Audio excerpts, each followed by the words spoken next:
नमस्कार, आप देख रहे हैं इलेक्शन डीएनए और आपके साथ में विजेंद्र सोलंकी। देश में चुनावी समर शुरू हो चुका है। राजनीतिक दलों ने एक दूसरे के खिलाफ हथियार खोल दिए हैं।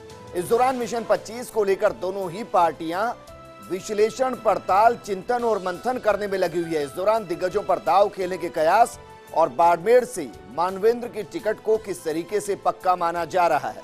क्या वैभव गहलोत का तय हो चुका है कि वो किस टिकट से, किस सीट से चुनाव लड़ने वाले हैं। इसके अलावा हम आपको बताएंगे कि लगातार जो बैठकों का दौर चल रहा है उस मंथन में क्या कुछ निकलकर सामने आया, यानी कि आपको दिखाएंगे इलेक्शन डीएनए।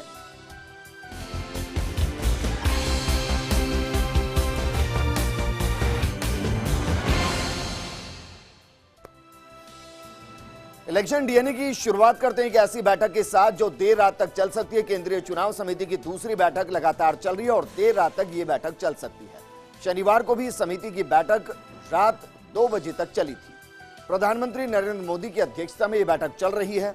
इस दौरान बीजेपी अध्यक्ष अमित शाह, अरुण जेटली, नितिन गडकरी, राजनाथ सिंह, सुषमा स्वराज, जेपी नड्डा, शहनवाज हुसैन बैठक के अंदर मौजूद। और इस बैठक के अंदर कई तरीकों की चिंतन मनन होनी है। ये भी चिंतन मनन होना है कि किस राज्य में किस सीट से किसको मैदान में उतारा जाए, क्योंकि 3 तरीके का सर्वे बीजेपी के अंदर हुआ। पहला प्रदेश स्तर का सर्वे, दूसरा प्रधानमंत्री नरेंद्र मोदी ने नमो ऐप के जरिए सर्वे कराया, तीसरा बीजेपी अध्यक्ष अमित शाह ने अपने स्तर पर सर्वे कराया। तीनों के मिलान के साथ क्या वाकई में एक नाम पर मंथन होता हुआ नजर आएगा। इसके अलावा बीजेपी की तरफ से 25 सीटों पर 75 नाम सामने आ चुके हैं। उनमें से भी किस नाम को मैदान में उतारा जाएगा, इसको लेकर मंथन होता हुआ नजर आएगा। बहरहाल प्रदेश बीजेपी कोर टीम दिन भर आज दिल्ली बीजेपी मुख्यालय में मौजूद रही। इस दौरान केंद्रीय नेतृत्व के साथ 2.5 घंटे तक मंत्रणा का दौर चलता रहा। बाकायदा एक नाम पर सामूहिक मंत्रणा हुई है। कमोबेश हर सीट के संभावित प्रत्याशियों के नामों पर चर्चा यहां पर की गई है। करीब 75 नाम जिनका जिक्र हम कर रहे हैं। पैनल लेकर कोर टीम यहां पर पहुंची। जातिगत और क्षेत्र में लोकप्रियता जैसे विषयों को मंत्रणा में शामिल किया गया है। वर्तमान सांसदों के 5 साल के कामों का लेखा जोखा टिकट का आधार बनाया गया है। इसके अलावा केंद्रीय नेतृत्व के सर्वे के आधार पर भी नामों पर चर्चा होने वाली है। करीब 1 दर्जन से ज्यादा नामों पर शुरुआत में सहमति सभी की बन चुकी है। अमित शाह और रामलाल के साथ बीजेपी कोर टीम की मंत्रणा हुई। इस दौरान वसुंधरा राजे, प्रकाश जावड़ेकर, अविनाश राय खन्ना, गुलाबचंद कटारिया, राजेंद्र राठौड़, मदन लाल सैनी, चंद्रशेखर वी, सतीश पूनिया और सुधांशु त्रिवेदी मौजूद इसमें रही। और आज देर रात तक पहली सूची जारी हो सकती है, ऐसी संभावनाएं हैं। लेकिन बैठक अभी भी चल रही है। कमाल की बात यह है कि एक तरफ 75 नामों का जिक्र, 3 तरीके के सर्वे, 1 दर्जन के नाम ऐसे जिन पर सहमति बन चुकी है। तो क्या होली से पहले इन 12 नामों की लिस्ट को जारी कर दिया जाएगा या फिर होली के बाद, इंतजार के बाद इन लिस्टों को जारी किया जाएगा। दरअसल प्रेशर पॉलिटिक्स यहां पर चलती हुई नजर आ रही है। कांग्रेस में भी ये प्रेशर पॉलिटिक्स नजर आ रही है। बड़े नेता चाह रहे हैं लोकसभा का चुनाव लड़ना, आगे नहीं देना चाह रहे नए चेहरों को आना, क्योंकि अगर नए चेहरे लोकसभा चुनाव लड़ते हैं और जीत जाते हैं तो फिर अगले 5 साल का सूखा तो यहां पर नजर आएगा ही, बल्कि इसके अलावा जो अगला चुनाव होगा उसमें भी प्रबल दावेदारी जताते हुए नजर आएंगे। और इसी से कांग्रेस आलाकमान परेशान चल रही है। मंत्री तक चुनाव लड़ने के मूड में नजर आ रहे हैं। अपने क्षेत्र में नए नेतृत्व को उभरना नहीं चाहते। वो नहीं चाहते कि कोई नया नेतृत्व उनके इलाके में उभर जाए, उनके संसदीय सीट पर वो जीतता हुआ नजर आए, और इसीलिए वो खुद इन सीटों पर जोर आजमाइश कर रहे हैं। कमाल की बात यह भी है कि अगर बाड़मेर जैसलमेर सीट का जिक्र करें तो वहां पर मानवेंद्र की राह के अंदर सबसे बड़ी जो टक्कर है वो हरीश चौधरी, क्योंकि अभी तक वो नहीं मान रहे हैं। बाड़मेर सीट पर पूरा जोर उन्होंने लगा रखा है। कांग्रेस ने हालांकि मानवेंद्र पर सहमति बना ली है, लेकिन हरीश भी लगातार हर संभव प्रयास कर रहे हैं, क्योंकि वो बाकायदा राहुल गांधी से भी मिले और राहुल गांधी से मिलकर ये बताते हुए नजर आए कि अगर इस सीट से जाट की जगह राजपूत प्रत्याशी को मैदान में उतारा जाएगा तो फिर इसके अलावा जो दर्जन भर से ज्यादा सीटें जहां पर जाट जीत और हार के समीकरण को प्रभावित कर सकते हैं, वहां पर जाट कांग्रेस से छिटक सकता है। और इसी समीकरण को साधने की कोशिश के साथ हरीश चौधरी अपनी दावेदारी को यहां पर जता रहे हैं। और जाट समुदाय भी नहीं चाहता कि ये सीट, जो कि जाट प्रत्याशी के लिए परंपरागत सीट रही है, वो उनके हाथ से निकल जाए। और यही वजह कि कांग्रेस नेता अब हरीश को मनाने में लगे हैं। वैसे राहुल गांधी का फैसला ही अंतिम फैसला होने वाला है। लेकिन जयपुर शहर सीट का जिक्र करते हैं, यहां पर एक रोचक किस्सा सामने आया है। स्क्रीनिंग कमेटी ने सुनील शर्मा का नाम आगे बढ़ा है। सुनील शर्मा ने बधाइयां लेकर प्रचार भी शुरू कर दिया है। लेकिन कमाल की बात यह है कि विधायक महेश जोशी से संपर्क किया, लेकिन अभी तक महेश जोशी का आशीर्वाद उनको नहीं मिला है, क्योंकि खुद महेश जोशी टिकट के लिए बड़े दावेदार हैं। महेश ने विधानसभा में सुनील को टिकट नहीं मिलने दिया गया। क्या एक बार फिर से उसी रणनीति में लगे हुए हैं महेश जोशी? अंतिम समय में महेश आगे भी निकल सकते हैं, जिस तरीके से विधानसभा चुनाव में निकलते नजर आए। और अगर यहां पर महेश जोशी का समर्थन सुनील शर्मा को मिलता है तो राह उनकी आसान होती हुई नजर आएगी, क्योंकि जयपुर शहर ब्राह्मण सीट के तौर पर जानी जाती है। वर्तमान सांसद भी ब्राह्मण है, इसलिए अगर सुनील शर्मा को महेश जोशी का समर्थन मिलता है तो इसका मतलब ये कि कांग्रेस के अंदर जो ब्राह्मण वोट बैंक महेश जोशी के लिए काम कर रहा है वो सुनील जोशी के पक्ष में आता हुआ नजर आएगा। और क्या महेश जोशी के साथ ज्योति खंडेलवाल भी, जो इस दौड़ में आए, लगातार दावेदारी जता रही है, वो भी क्या सुनील शर्मा की समर्थन में प्रचार करती नजर आएंगी? राह कठिन, डगर कठिन, लेकिन अगर मगर के बीच में अभी तक फैसला नहीं हो पाया है। आगे बढ़ते हैं। सामान्य सीट पर आरक्षित वर्ग के उम्मीदवार कांग्रेस में टिकट को लेकर चर्चा चल रही है। दरअसल कोटा, बूंदी और टोंक सवाईमाधोपुर सीट का हाल हम आपको बता रहे हैं। दोनों जगह मीणा उम्मीदवार तय किए गए हैं। टोंक सवाईमाधोपुर से नमो नारायण का नाम सामने आ रहा है, वहीं कोटा बूंदी से राम नारायण मीणा का नाम सामने आ रहा है। लेकिन अंतिम मोहर सीईसी में ही लगेगी, कहीं उलट ना जाए कांग्रेस का दाव। ऐसे में अंतिम समय में बदलाव भी इसके अंदर हो सकता है। ये इसलिए क्योंकि 2 दिन पहले चर्चाएं टोंक सवाईमाधोपुर सीट पर चली कि वहां से कर्नल बैसला को टिकट दिया जा सकता है या फिर उनके बेटे को टिकट यहां पर दिया जा सकता है और नमो नारायण मीणा को वहां से दौसा शिफ्ट किया जा सकता है। इस बीच जरा याद कीजिए, जब कांग्रेस का प्रचार करने के दौरान मुख्यमंत्री और उप मुख्यमंत्री टोंक सवाईमाधोपुर पहुंचे थे तो उस दौरान नमो नारायण ने मंच से कहा था कि वो टोंक सवाईमाधोपुर की सेवा करना चाहते हैं, बाकी की जिम्मेदारी मुख्यमंत्री और उप मुख्यमंत्री संभाल लेंगे। यानी खुले मंच से उन्होंने दावेदारी वहां पर जताई थी। और क्या दावेदारी के पीछे उनको समर्थन मिला था या फिर वो बढ़त बनाने में लगे हुए थे? ये तस्वीर तब साफ होगी जब उनको टिकट दौसा से मिलेगा या टोंक सवाईमाधोपुर से, इस पर तस्वीर साफ हो जाएगी। बहरहाल बीजेपी का जिक्र कर लेते हैं, क्योंकि बीजेपी में सीकर में कोई चौंकाने वाला नाम आ सकता है। अब जनरल दलबीर सुहाग के नाम की चर्चाएं चल रही हैं। बीजेपी गलियारों में ये चर्चाएं और गपशप चल रही है। दरअसल सीकर एक ऐसी सीट जहां पर लगातार बाहरी के नाम की चर्चाएं चलती रहती हैं। जरा याद कीजिए, 2 महीने पहले यहां से सनी देओल के नाम की भी चर्चा चली थी, लेकिन अब यहां पर दलबीर सिंह के नाम की चर्चा चल रही है। चौंकाने वाला नाम यह हो सकता है, क्योंकि जनरल दलबीर सिंह सुहाग, इसका मतलब यह कि सीकर सियासत और सेना, शेखावाटी का इलाका वीरों की धरती के तौर पर जाना जाता है। तो क्या एयर स्ट्राइक के बाद इस इलाके में बीजेपी बढ़त बनाने के लिए इमोशनल कार्ड के साथ सेना की छवि को आगे करते हुए सीट पर बढ़त बनाने की कोशिश करेगी? तस्वीर थोड़ी सी धुंधली अभी नजर आती है। लेकिन करौली से सियासी खबर हम आपको बता रहे हैं, क्योंकि लोकसभा चुनाव को लेकर बीजेपी में टिकट की कवायद। क्या मौजूदा सांसद पर फिर से बीजेपी दाव खेलती नजर आएगी या फिर पार्टी का अंतर्कल है सांसद को भारी यहां पर पड़ सकता है? दरअसल पदाधिकारी कार्यकर्ताओं में भी सांसद के प्रति विरोध मुखर हो चुका है। विगत कार्यकाल में आमजन से दूरी भी सांसद को भारी पड़नी है। धौलपुर करौली रेल लाइन को लेकर भी सांसद टारगेट पर है।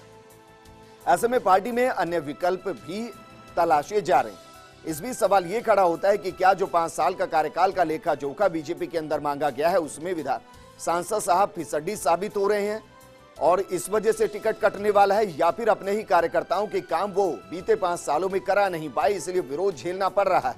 इस बीच सवाल यह भी कि क्या जो 10 से 12 टिकट कटने की बात की जा रही है उनमें से इन सांसद साहब का भी नाम है। लेकिन भीतरघात क्या वाकई में सांसद के आड़े आ रही है? इससे इतर भीतरघात के लिए दोनों पार्टियों के सैनिक तैयार हो चुके हैं। नए नेता आए तो पुराने की दुकान बंद हो जाएगी। अंदर ही अंदर तैयारी चल रही है। हर बार के चुनाव में भीतरघात नुकसान पहुंचाते आए हैं। इस बार भी भीतरघात की पूरी संभावनाएं नजर आ रही हैं। भीतरघात का मतलब ये कि आपकी ही पार्टी के कार्यकर्ता आपके ही प्रत्याशी के खिलाफ मैदान में नजर आएंगे और वो अंदर खाने आएंगे। खुलकर विरोध नहीं करेंगे, लेकिन अंदर ही अंदर नुकसान पहुंचाने की कोशिश कर सकते हैं। यानी इन सीटों पर राह आसान नहीं होगी। वहीं झुंझुनू में राजबाला की आसान राह भी नजर नहीं आ रही है। कुछ कांग्रेसी टिकट देने का विरोध कर रहे हैं। श्रवण कुमार, रीटा और राजकुमार ने विरोध किया है। जेपी चंदेलिया भी राजबाला के पक्ष में नजर नहीं आ रहे हैं।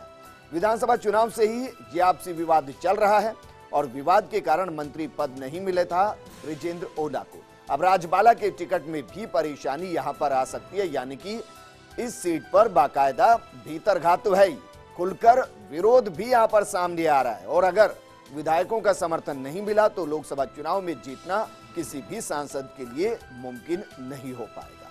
लेकिन लोकसभा चुनाव में यूथ कांग्रेस को बड़ी जिम्मेदारी दी गई है। 10 लोकसभा सीट पर जिम्मेदारी दी गई है। प्रदेश अध्यक्ष अशोक चांदना को जिम्मेदारी मिली है। 3 सीटों की जिम्मेदारी चांदना को मिली है। और ये 3 सीटें कौन सी है, जरा गौर फरमाइए। जोधपुर, भरतपुर, कोटा, बूंदी सीट, इनकी जिम्मेदारी अशोक चांदना को दी गई है। इसके अलावा कुलदीप पूनिया, नीलेश और मंजूर को भी इनके साथ लगाया गया है। तो जरा सोचिए। इसके अलावा अगर हम बता रहे हैं कि 10 सीटों में से बाकी 7 सीटों पर जिम्मेदारी किसको कहां पर मिली है, यह भी जरा देख लीजिए। सीकर में यदुपति और सुशील पारिक को जिम्मेदारी मिली है। करौली धौलपुर में इशिता और अशोक चांदना को, टोंक सवाई माधोपुर में संकल्प और सुशील को, नागौर में मुकेश भाकर और अजय चिकारा को, जालोर में अल्पेश और अमरदीन को, बांसवाड़ा में प्रदीप और सुमित भगासरा को जिम्मेदारी दी गई है। यानी इस बार कांग्रेस अपने दम पर तो चुनाव लड़ने ही वाली है, बल्कि अपनी विंग यूथ कांग्रेस के कंधों पर भी जिम्मेदारी दी गई। 25 में से 10 सीटों की जिम्मेदारी उनके कंधों पर दी गई है। लेकिन बीजेपी का मिशन लोकसभा 2019 श्री गंगानगर हनुमानगढ़ में विवाद पनपता हुआ नजर आ रहा है। निहाल चंद को चुनौती यहां पर मिल रही है। दरअसल वजह यह कि आरएसएस निहाल चंद के समर्थन में नहीं है। कैलाश मेघवाल से चुनौती यहां पर मिलती हुई नजर आ रही है। अब कैलाश मेघवाल क्या वाकई में यहां से चुनावी मैदान में उतरते ही नजर आ सकते हैं? आरएसएस, जरा सोचिए, 23 और 24 तारीख से आरएसएस एक अभियान की शुरुआत करने जा रहा है। और अभियान ये कि अगर मोदी प्रधानमंत्री नहीं बने तो भारत, बढ़ता भारत, ये सपने अधूरे रह जाएंगे। इसका मतलब ये कि आरएसएस खुलकर बीजेपी के पक्ष में, मोदी के पक्ष में प्रचार के लिए उतरेगा। और ऐसे में अगर आरएसएस किसी के खिलाफत कर रहा है तो उसका टिकट कटना भी तय माना जा सकता है, अगर आरएसएस को मनाया ना गया तो। बहरहाल डॉक्टर करण सिंह यादव क्या करने वाले हैं, यह सवाल इसलिए क्योंकि बाई इलेक्शन के दौरान उन्होंने कहा कि अगला चुनाव वो लड़ेंगे नहीं। आगामी चुनाव पर सीएम और डिप्टी सीएम से बात हो चुकी है, लेकिन अब चुनाव की अनिच्छा है। समर्थक अब भी नहीं गंवाना चाहते आया हुआ मौका। लेकिन सवाल यह है कि डॉक्टर साहब अब क्या करेंगे, क्योंकि अलवर सीट लगभग तय भंवर जितेंद्र के खाते में आएगी। तो क्या सीट को बदला जाएगा या फिर जो इच्छा जता दी गई थी उस पर डॉक्टर साहब मोहर लगाते हुए नजर आएंगे, यानी कि चुनाव नहीं लड़ेंगे। बहरहाल अब हम जिक्र करते हैं बीजेपी का। बीजेपी की विजय संकल्प सभाएं, अजमेर लोकसभा क्षेत्र की सभा को 24 मार्च दूदू में केंद्रीय मंत्री अर्जुन मेघवाल संबोधित करेंगे। राजसमंद लोकसभा क्षेत्र की सभा को 24 मार्च को ही नाथद्वारा में केंद्रीय मंत्री विजय गोयल संबोधित करेंगे। 24 मार्च को ही 12 झालावाड़ लोकसभा क्षेत्र की सभा होगी। छबड़ा में नेता प्रतिपक्ष गुलाब चंद कटारिया संबोधित करेंगे। दरअसल विजय संकल्प सभा का आयोजन बीजेपी कर रही है। 2 दिन इसके लिए चयनित किए गए हैं, 24 मार्च और 26 मार्च। 24 मार्च को 12 सभाएं होंगी और 26 मार्च को 13 सभाएं होंगी और उसके लिए निर्धारित मंत्रियों को कर दिया गया है। तो इसके अलावा वरिष्ठ नेता विजय संकल्प सभाओं को संबोधित करते नजर आएंगे। 24 और 26 मार्च को ये संबोधन होना है। प्रदेश के सभी संसदीय क्षेत्रों में ये आयोजन किया जाएगा। जयपुर शहर लोकसभा क्षेत्र की सभा को 24 मार्च को बगरू में रखा गया है।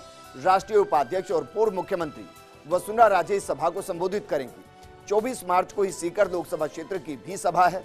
केंद्रीय मंत्री गजेंद्र सिंह शेखावत उसको संबोधित करेंगे। 24 मार्च को ही नागौर लोकसभा क्षेत्र की भी सभा होगी। कुचामन सिटी में हरियाणा सरकार के मंत्री ओपी धनखड़ संबोधित यहां पर करने वाले और चुनावी माहौल बनाने की शुरुआत बीजेपी करती हुई नजर आएगी, क्योंकि पहली मर्तबा ऐसा देखा जा रहा है कि चुनाव प्रचार के मामले में बीजेपी कांग्रेस से छिटकती हुई, पिछड़ती हुई नजर आ रही है और शायद इसीलिए एक मास्टर प्लान यहां पर बनाया गया है कि एक ही दिन 12 लोकसभाओं को टच किया जाए और एक दिन छोड़कर दूसरे दिन यानी कि 26 मार्च को बची हुई 13 लोकसभा सीटों पर भी विजय संकल्प का आगाज कर दिया जाए। बहरहाल लोकसभा चुनाव को लेकर बीजेपी की विजय संकल्प यात्राएं, केंद्रीय मंत्रियों को सभाएं, लेकिन भूल गए पीपी चौधरी को। पीपी चौधरी की सभाओं की नहीं आई अभी तक कोई डिटेल, जबकि केंद्रीय मंत्रियों में राज्यवर्धन सिंह, सीआर चौधरी, गजेंद्र सिंह शेखावत और अर्जुन मेघवाल की सभाएं निर्धारित हो चुकी है। पूर्व मंत्री निहाल चंद की भी कोई सभा नहीं होगी। हालांकि अरुण चतुर्वेदी और अशोक परनामी को भी सभा मिली है, लेकिन सतीश पूनिया सरीखे नेता को भी कोई सभा नहीं दी गई। अब इसके पीछे की सियासत क्या है, ये बीजेपी के अंदर खाने कई चीजों को झलकाती है। लेकिन पूरे देश में एक अभियान चल रहा है। कांग्रेस की तरफ से एक नारा चौकीदार चोर और बीजेपी की तरफ से मैं भी चौकीदार। इस बीच मंत्री विश्वेंद्र सिंह ने काउंटर अभियान किया है। चौकीदार अभियान के खिलाफ ट्विटर पर जंग छेड़ दिया है और कमाल की बात यह है कि विश्वेंद्र के पुत्र यानी कि अनिरुद्ध सिंह भी इसमें पीछे नजर नहीं आ रहे हैं। पिता पुत्र दोनों नियमित ट्वीट कर रहे हैं और लिख रहे हैं, मालिक बनने की दौड़ छोड़कर चौकीदार बनने की होड़ में आ गए। गजब का विकास है। अब ये तो बताओ, सारे चौकीदार क्या सो गए थे जब पुलवामा में हमारे जवान शहीद हो गए थे? तो यहां पर किस तरीके से ट्विटरबाजी की जा रही है, ये अपने आप में देखना दिलचस्प है। लेकिन लगातार राजस्थान में एक सीट को लेकर जिक्र, एक नाम को लेकर जिक्र कि क्या मानवेंद्र बाड़मेर जैसलमेर से चुनावी मैदान में कांग्रेस की तरफ से होंगे और जो स्वाभिमान के साथ कांग्रेस का हाथ थामा था, क्या वो हाथ उनको लोकसभा तक लेकर जाएगा? ये बताना भी मुश्किल। लेकिन एक फोटो वायरल हो रहा है और उस फोटो के जरिए स्वाभिमान की लड़ाई लड़ते लड़ते कांग्रेस में शामिल होने वाले मानवेंद्र सिंह के भविष्य की झलक, साथ ही थार की राजनीति में बाड़मेर जैसलमेर सीट पर तस्वीर को साफ करने की कोशिश कि कांग्रेस की तरफ से मैदान में मानवेंद्र होंगे। ऐसे में सवाल यह कि क्या हरीश चौधरी की दावेदारी पर स्वाभिमान की लड़ाई भारी पड़ गई है? ये रिपोर्ट देखिए।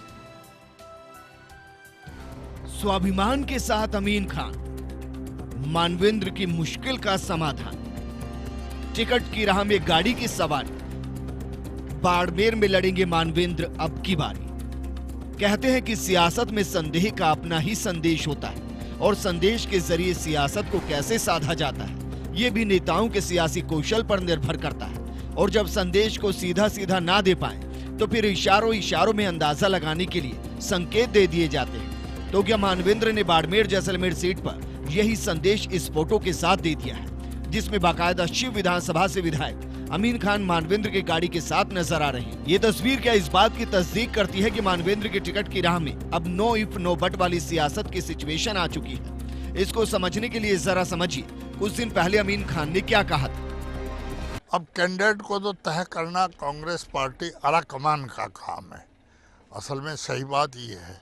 लेकिन हम तो किसी के भी खिलाफ नहीं है, जो आला कमान कैंडिडेट तय करेगा वो हमारा कैंडिडेट है। जैसलमेर बाड़मेर की सीट की जीत का आधार कांग्रेस के वरिष्ठ नेता अमीन खान को माना जाता है। जिनके साथ अमीन खान होते हैं उनकी सीट पक्की मानी जाती है। तो अमीन खान का हाथ किसके साथ है? क्या इस तस्वीर के बाद ये संदेश साफ हो गया है? वैसे भी थार की राजनीति में बीते कुछ महीनों से ये संदेश भी साफ चल रहा है कि अमीन खान ने मानवेंद्र को कमिटमेंट किया था कि वो उनके साथ रहेंगे। तो क्या पिछले दिनों सीएम अशोक गहलोत के बाड़मेर दौरे के दौरान अमीन खान के घर जाना और गहन राजनीतिक मंथन करने के पीछे यही संदेश दिया गया था कि मानवेंद्र के लिए जमीन तैयार की जाए और दौरों को शुरू किया जाए, जनता से संपर्क को शुरू किया जाए? इन सब के बीच कहा जा रहा है कि ये तस्वीर सीमावर्ती इलाकों में सियासी दौरों के दौरान की है, लेकिन ताजा है या पुरानी, ये सवाल अभी भी अनसुलझा है। क्योंकि ताजा है तो फिर संदेश साफ है, और अगर तस्वीर पुरानी सामने आ रही है तो फिर क्या संदेश देने की कोशिश की जा रही है, ये भी संदेश साफ है। बाड़मेर से पीके ब्रजवाल की रिपोर्ट, फर्स्ट इंडिया न्यूज। लेकिन सियासत की भी अजीब तासीर है, जहां जो होता है वो दिखता नहीं है और जो दिखता है वो असल में होता नहीं। इसलिए राजनीति में सुनी सुनाई की खबरों का होता है बड़ा असर। संभावना, अटकलें या कयास, इसे आप जो चाहे कहिए, ये सुनी सुनाई राजनीतिक समीकरण बनाने और बिगाड़ने में एक बड़ी भूमिका निभाते हैं।